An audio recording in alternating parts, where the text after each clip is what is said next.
Have you ever planned something that was supposed to be so simple, but somehow it turned into stress? Money going out your pocket, people asking you a lot of questions, last minute runs to the store, and it left you standing there wondering, why did I say yes to this? Maybe it was a backyard barbecue. Maybe it was a family birthday.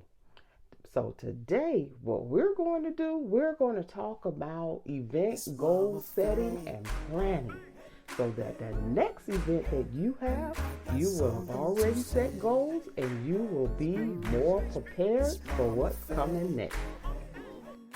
Hey, my Mama Faye family, welcome and come on in. Your journey has brought you here. I need you to take a seat and I want you to relax just for a few minutes because the next couple of minutes is going to really change your life. Let me introduce myself to some of you who, if this is your first time, I am Mama Faye and I am really on a mission to elevate women and the few men who are becoming, who are growing into themselves in real life and real time. We are women who hold families and a few men and our careers and relationships together.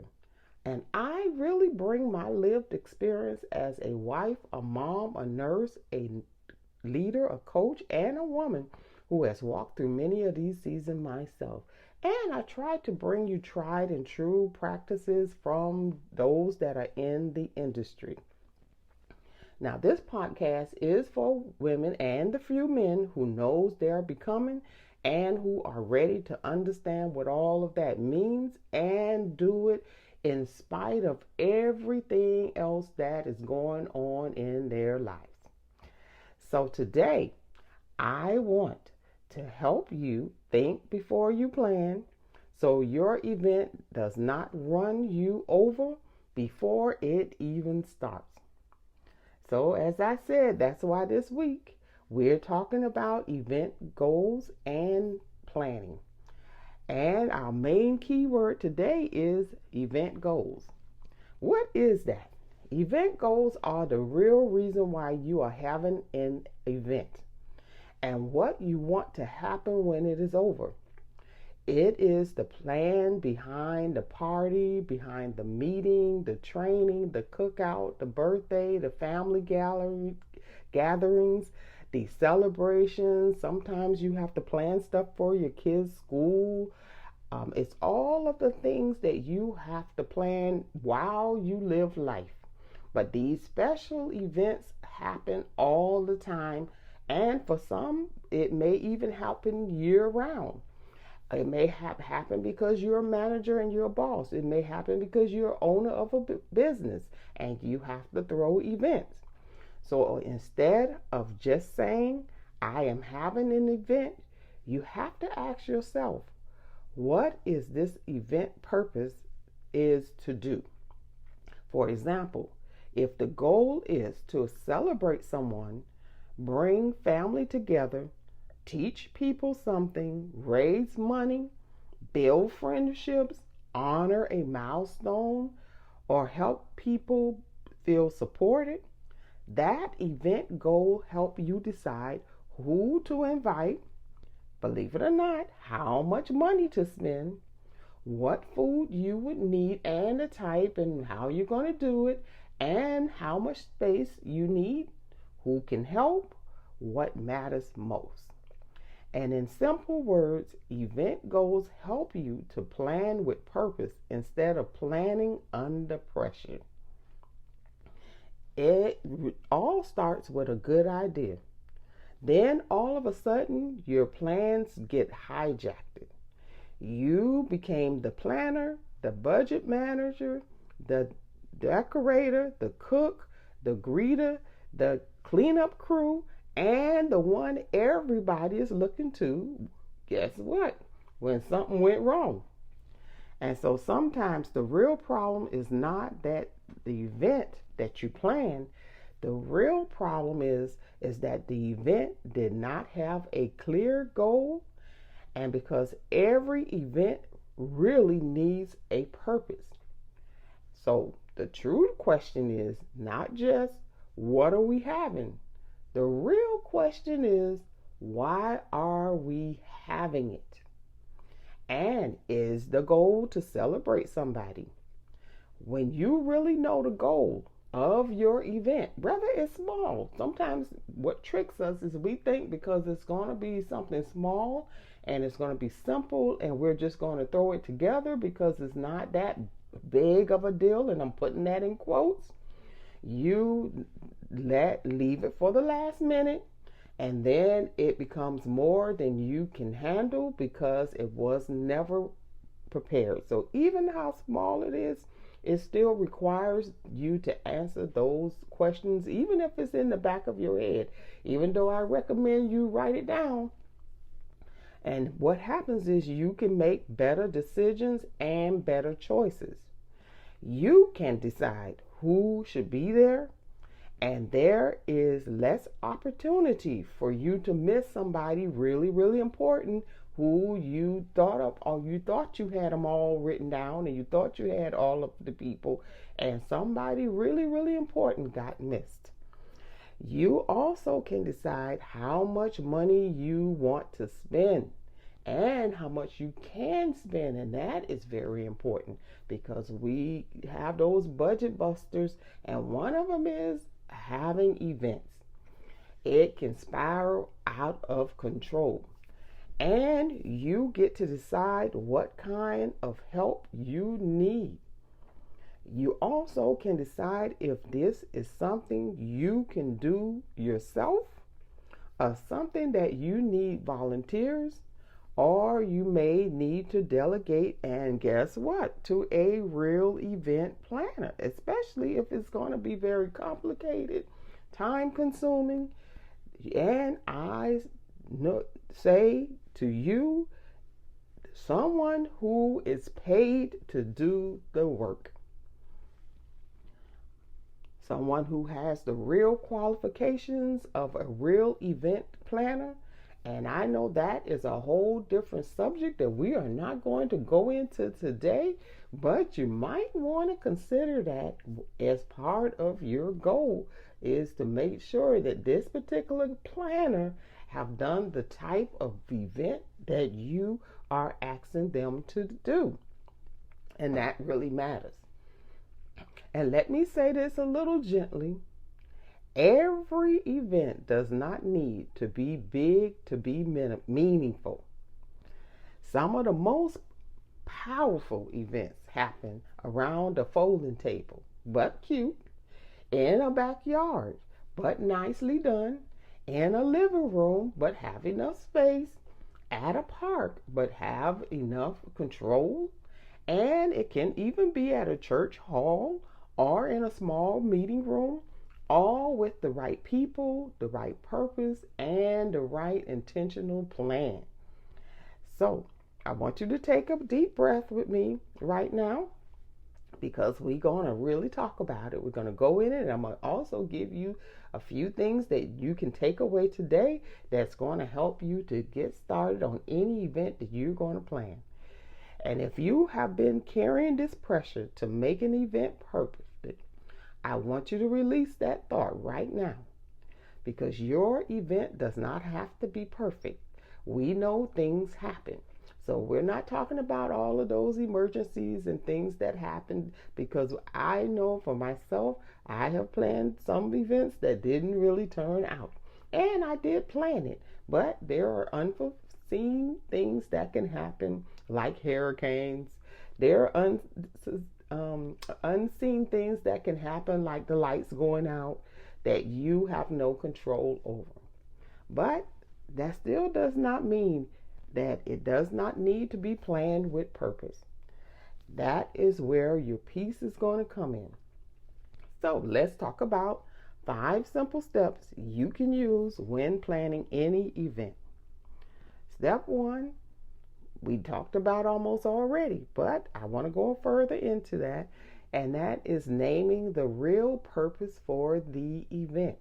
Because why do I say that? Because the real purpose is going to help you decide the rest of the event, believe it or not. So before you pick the food, the colors, the decorations, the outfit, the music, or the invitations, ask yourself these questions, or this one question. What is the true reason for this event? Is this event to celebrate my child? Is this event to train new members? How about, is it to bring my family together? Or are we going to be honoring a milestone in somebody's life? Maybe it's their 60th birthday, or a sweet 16, or somebody's retiring. Or is this event to create a safe space for women to connect? So what is the real purpose? It needs to be clear, so your choices get easier, and also too, your event doesn't go off the rails. And if the purpose is connection, you may not need expensive decorations. If the purpose is training, you will need good seating, clear sound so people can hear the training, and good visuals so that they can pay attention, supplies, and you need a agenda. If the purpose is celebration, you definitely need a budget, a guest count, and a plan for food, and also too, don't forget the cleanup. So purpose protects your time, your energy, and your peace.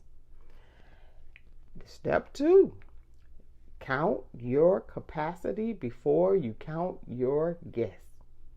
Because this is where many women and a few men get overwhelmed. You say yes to too many people before you check what you can truly handle. And that has brought disaster for so many people. Ask yourself, how many people can I truly accommodate? I remember years ago, I was planning a summer camp at a very small venue at a very small location. And someone asked if we should advertise on the local radio to bring more kids to the summer camp. And I immediately said no, because we lack capacity and the staff to accommodate.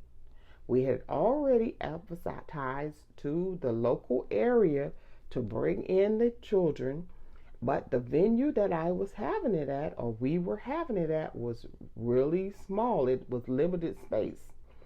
So on the first day of the event, all the way to the very end, we were at capacity. And if we had had one more person show up, we would have had to sit people on top of each other. So this is why I say, make sure that you understand how many people that you can accommodate. So the question isn't how many people do I wish or I could invite, or how many people would be mad if they are not invited. It is how many people can the space, the budget, the food, the seating, the parking, the bathroom access, and your support system. Because you may have the space, but if you don't have the people to help support and to help manage the people, that it can really go out of control. So we want to look at the size of the space, look at our budget, look at the number of people who can really help and are going to actually show up. Look at the time you have to plan. Look at the time you need to set up, host, and clean up. A peaceful event starts with an honest number. And listen, smaller does not mean less important. Sometimes smaller can mean warmer, safer, and better planned. And sometimes smaller means you actually get to enjoy the event. How about that? instead of just trying to survive so you can get it all done and say, I am finished.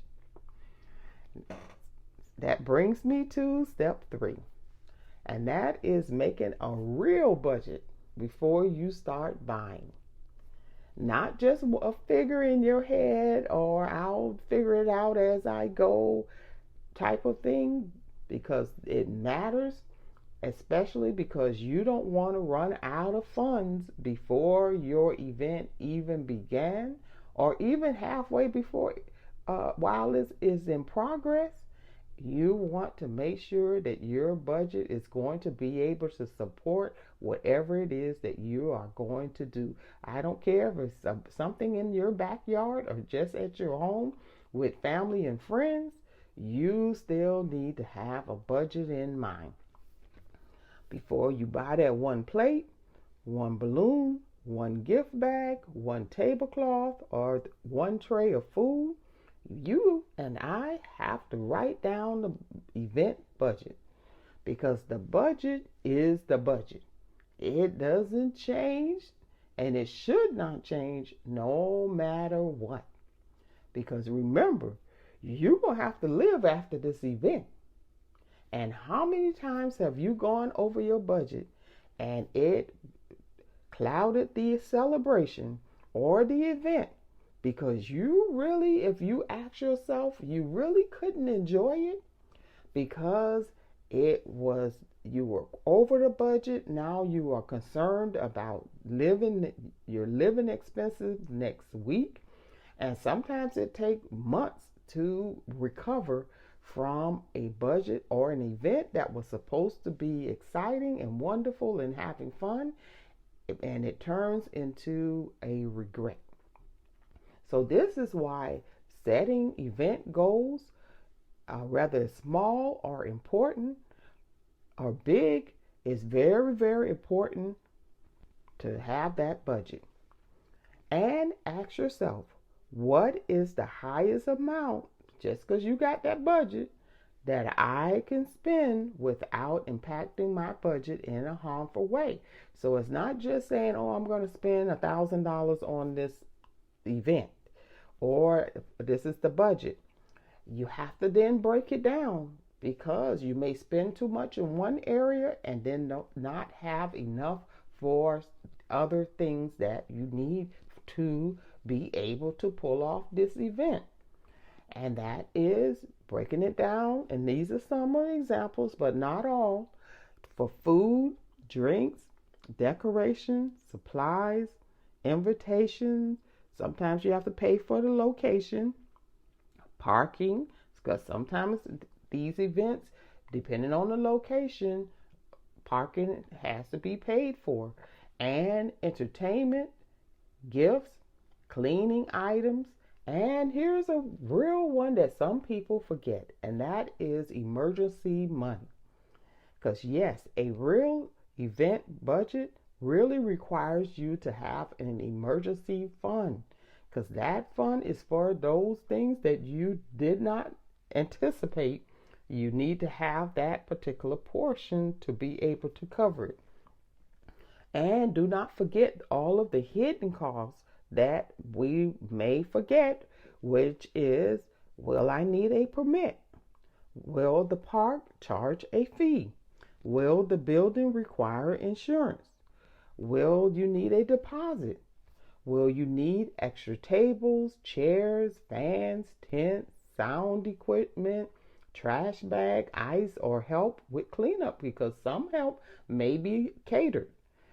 Or you may have to cater or get some type of staffing to be able, especially if it's a really big event. And the budget is not there to really limit your joy, but this budget is there to protect your peace after this event is over. And that is key, because we are not creating memories that leave us broke, bitter, and behind on our bills. The whole goal of this event is to become a woman who can celebrate after the event is over. and to enjoy the success of the event, be able to look back on it and have great memories. So we want to make sure that that budget is a part of the planning and the goal. That brings me to step 4. Decide who is helping and what they are going to be able to do. Then pray, and I mean pray, that they deliver on their promise. And if they don't, you need to have a contingency plan for in case they don't show up. And this part really does matter. Help that is not clear can become another job now you have to do. So do not just say, I need help. When you ask people to help you, especially volunteers and some staff, you got to do this for staff, paid people too. You have to be very specific. I need someone to pick up ice. I need you to help set up the chairs. I need you to greet people. I need you to watch the food table. I need you to take pictures. I need you to clean up and be really specific about how you want that to go. And also some other ones is needing someone to keep the children's area safe and make sure that the children stay contained in a certain area if that's what you that is the type of event that you're going to have that requires children to can be there, but maybe not be necessarily around the adults. Some are, they're both all together in the event together. Decides what it matters on rather what type of event. Remember the purpose of the event. And you need someone to maybe run the program, or they're going to be the one that's going to make sure that the program moves along. And then what happens is you need to write down and you need to send them reminders and send them periodic thank yous for volunteering, because thank you goes a long way when people know that they're being appreciated, especially if you're asking them to volunteer. And a nice gift, if you can afford it, goes a long way as well. But when you don't have any money, saying thank you even before they show up can go a long way. Now you are not just asking for help, you are giving people a clear role. That is how you lower your stress, and that is how you stop carrying the whole event on your back. And let me speak to those of you who are always ending up being the strong one, the dependable one, the one everybody's called. You are allowed to delegate. You are allowed to say, this is what I need. You're allowed to say, I cannot do this alone. And you are allowed to plan an event that includes your piece too. And if no one can help you, you need to know this in advance. Now that brings me to step 5. Create a simple event timeline and, importantly, a backup plan. A timeline does not have to be fixed and it doesn't have to be complicated. It just really needs to tell you what is going to happen before, during, and after the event. In other words, you need to have some dates in there to help keep you on track, because it's so easy to get off track and forget about the event because maybe something in your immediate life is happening. Maybe there's a crisis that's going on that needs your attention. And so the plans may get derailed. But if you put in place different dates to meet certain goals for this event, it can help you pull you back on track. So write it down. What needs to happen a month before, 2 weeks before, 1 week before, the day before, the day of, and after the event. And why you say after the event? Because sometimes you have to go back and settle deposits. Sometimes you have to go back and turn things that you rented, and it has to be returned by a certain date in order for you to get your deposit back. So it's very important to have that after the event date set so that you can take care of all the things that has to be tied up after the event. So that means that you also need to have make a backup plan.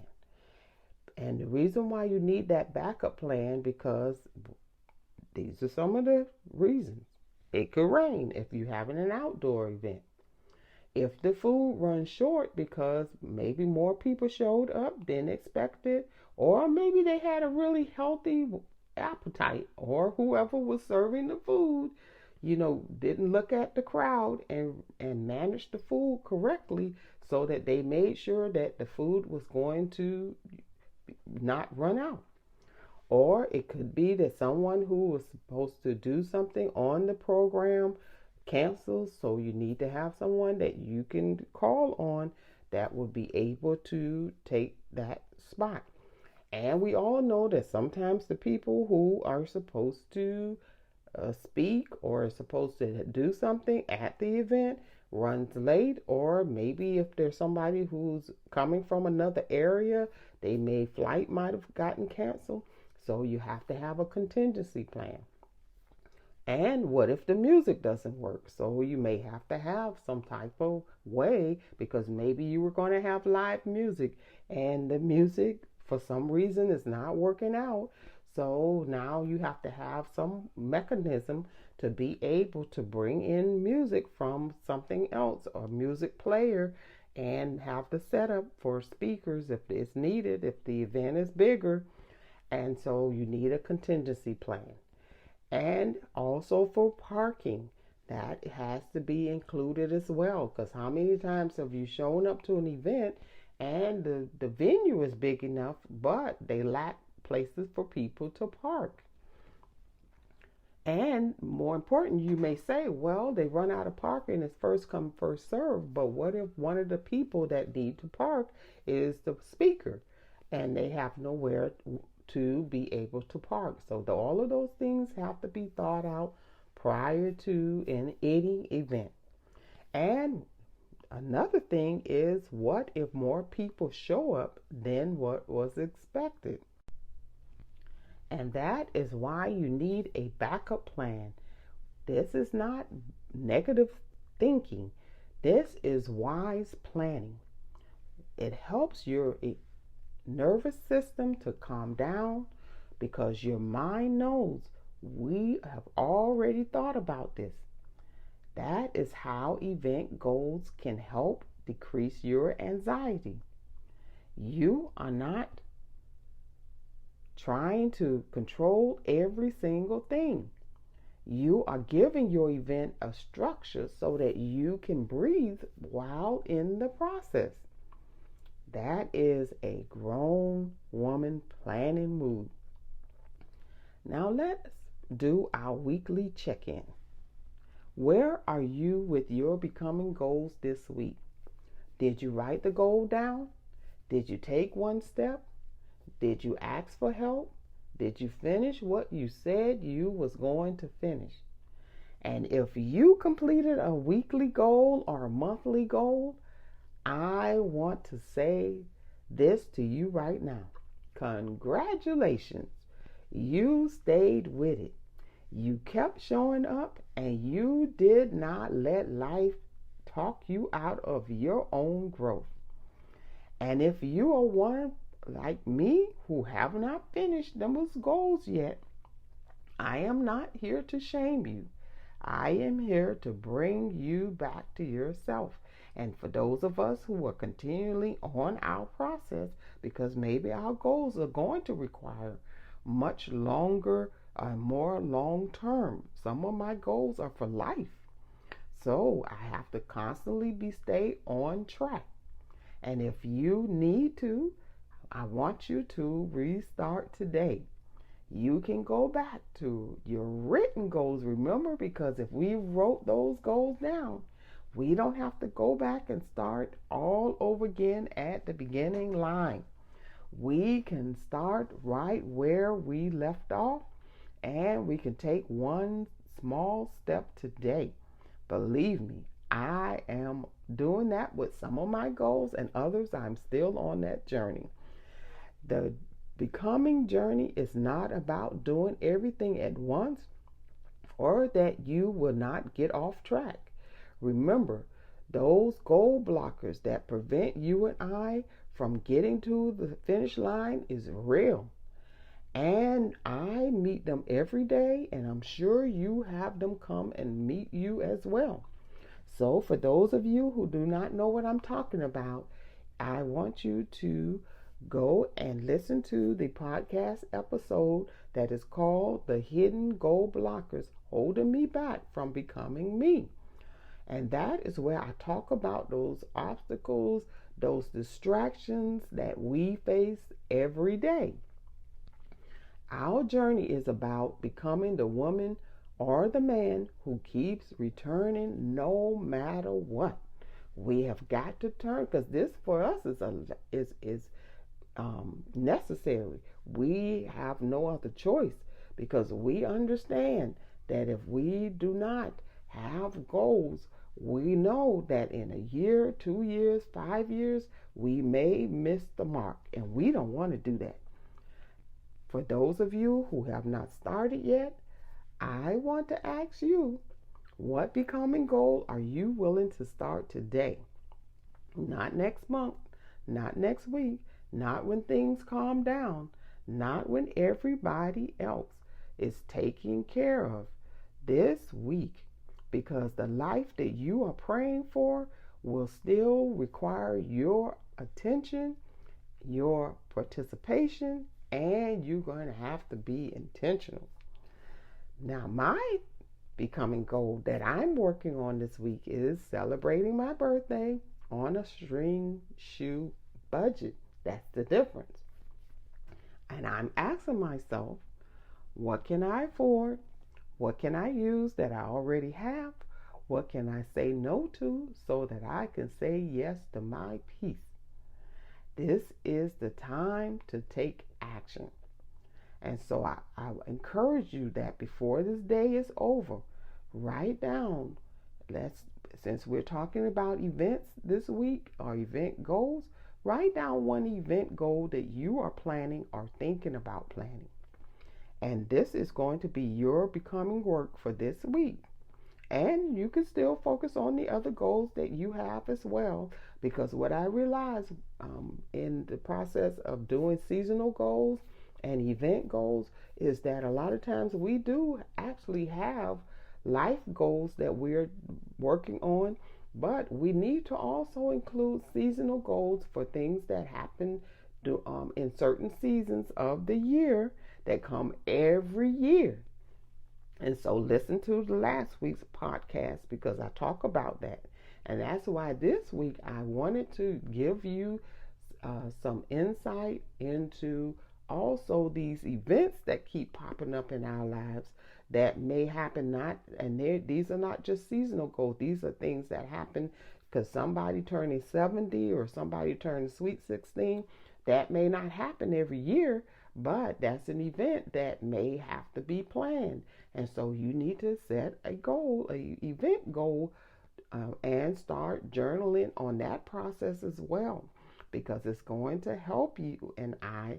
It helps us to stay on track in the midst of every other thing that we have going on in our lives. So you can also, I want you to leave me a comment and let me know what becoming goal or what goals you are working on now in your life.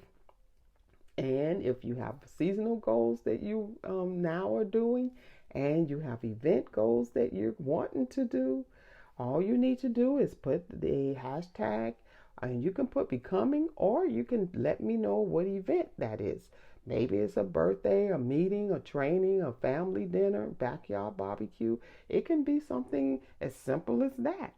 But this is going to help you along your way to have those written down as well. So you can stay on track, because some of these things is going to require you to spend a little bit more time thinking about it well in advance, so that you, and as you think about it and it comes up in your mind that you have that to do, now you can start goal setting for it so that you can be ready when the time comes. So I want to hear from you what you are building, because sometimes one goal written down becomes the beginning of a whole new level of confidence. And you can reach me on Substack. Message me there to connect about your becoming goals. I really want to hear from you. And listen to this. It's not just about events. This is about becoming a woman who can plan her life, or the man, without losing yourself in the process. That is what we are really about here. And that is really why this podcast matters and why it exists. That is why your goals really matter. Before I close, I want to invite you to stay connected with me by subscribing for free to the Motivate Moment by Mama Faye on Substack.com, and find the Mama Faye Becoming Me podcast, which is one of 3 podcasts. And when you become a paid subscriber, you will not miss a single episode, because each one will be sent to your inbox. Also, for free subscribers, you can subscribe for free to the Becoming newsletter. And that newsletter is really an extension of every episode that I put out. And this week, what I'm going to be doing is I'm going to be telling you what you need to consider when you're setting goals for any event. And that conversation will start on Friday. It goes out on Friday. And I will include in that particular newsletter, I'm going to include guided steps to help you to decide the purpose, the space, the budget, the guest count, and if you need permit and fees and planning time for your event. And I'm going to try my best to put in a special PDF for those of you who are my paid subscribers, because I want to thank you for those that support what I am doing. And before we go, I want to make sure that you get this message out to others as well. If you know of someone who really needs to set some goals in their life, or want to know how, they can also follow me. And I want you to share this so that they can subscribe and start listening as well. And you can also continue to listen on to the Mama Faye Becoming Me podcast on MOMAFEY-HT.podbean.com.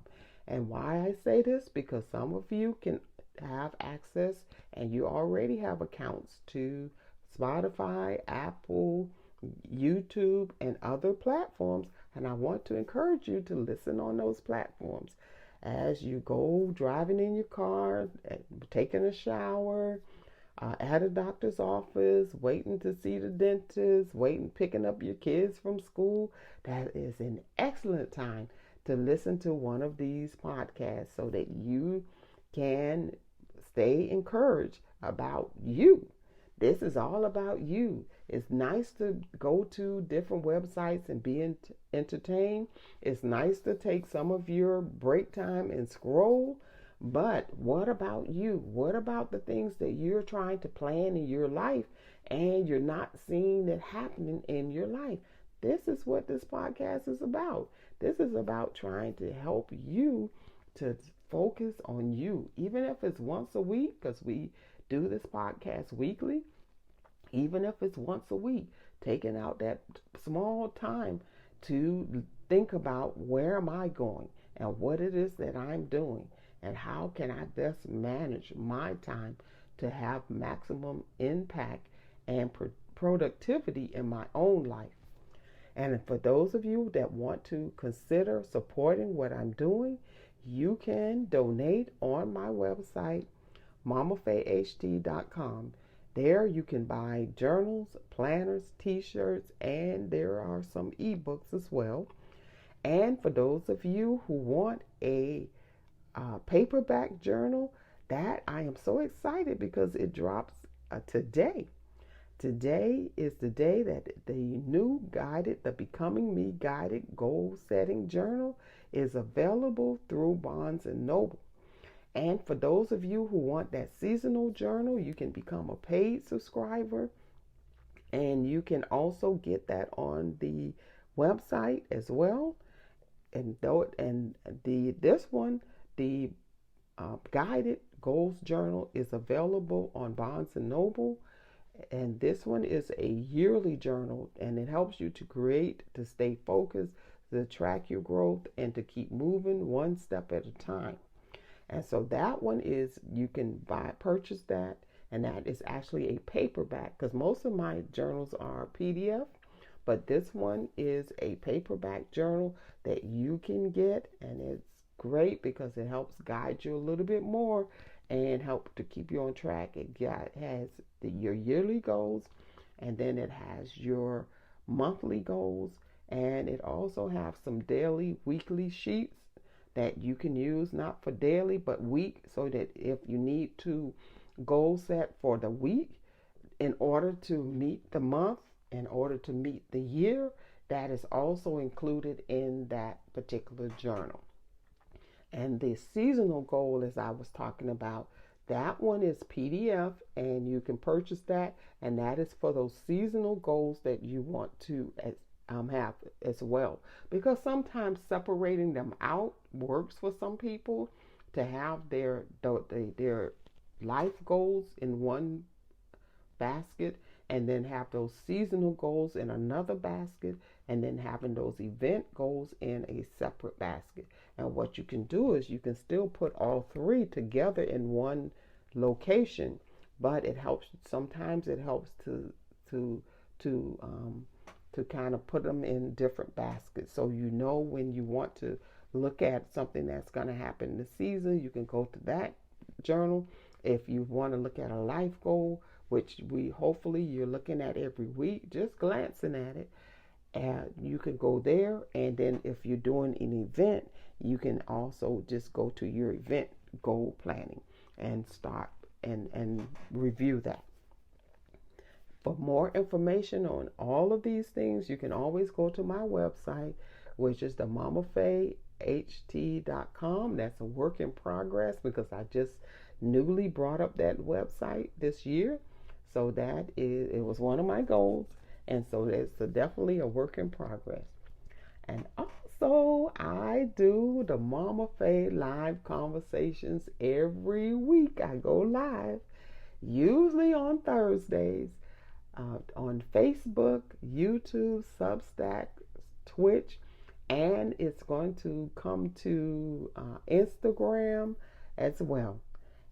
And if you have questions and want to leave comments, you can do so as well, because I do go live and I will address those questions on air, because I also give you insight into my other two podcasts. One is Understanding Cycles by Mama Faye, and the other one is Small Steps, Big Change podcast.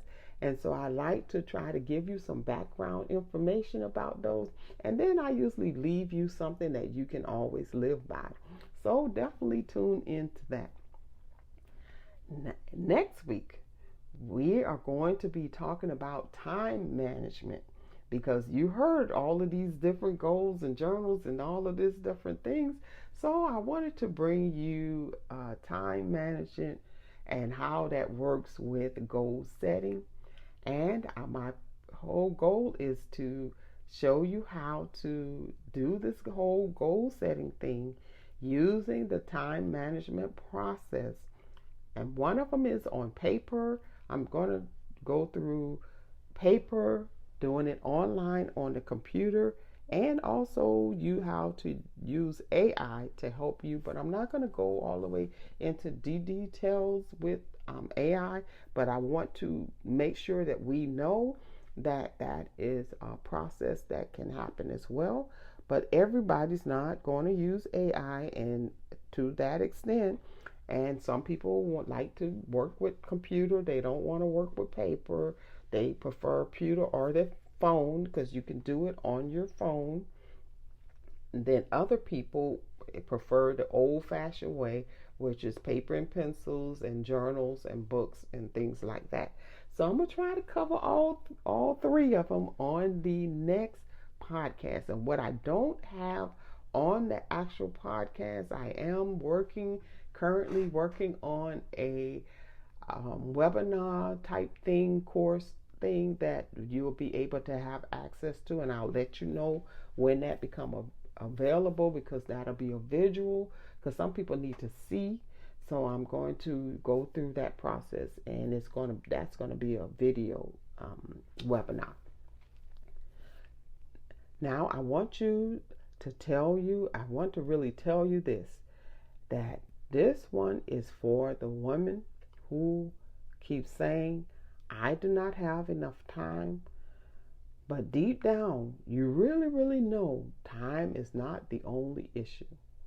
It may be the lack of planning, the lack of clarity. It could be people, it could be interruptions, and the way life keep pulling on you before you feel like you can pull yourself together.